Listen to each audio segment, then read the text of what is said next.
प्रभु जीशु ख्रीष्ट नाम मोर समस्त को नमस्कार। प्रभु आज मत वाक्य पढ़ापी सुजोग देथिबारु प्रभु को नाम गौरव हेउ। आज मुझे वाक्य पढ़ापी जाऊँगी आसन देखा। मार्थी लिखित सुसमाचार 20 अध्याय 29 पदरु 34 पद पर्यंत। 2 जन अंध को दृष्टिदान। से माने जिरिखरु बाहरी जिबा समय रे बहुत संख्यक लोक ताहांकर पछे पछे गले।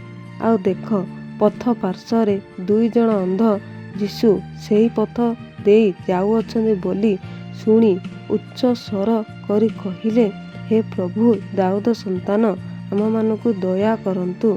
मात्र लोक समूह सेमानंकु तुनी हेबा पाई धमक देले, किंतु सेमाने आहुरी उच्च स्वर करी कहिले, हे प्रभु दाऊद संतान आम मानकु दया करंतु।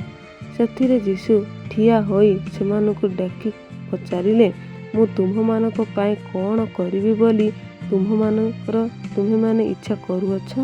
सेमाने ताहांकु कहिले, हे प्रभु जेपरि आमे मानकर आखि फिटी जाए। आउ यीशु दयारे विगलित होई सेमानंकु चक्षु स्पर्श कले और तत्क्षणात सेमानक दृष्टि पाई ताहांक पछे पछे चलिबाकु लागिले। प्रभु ए अल्प वाक्य आम समस्त को आशीर्वाद करंतु। आमीन।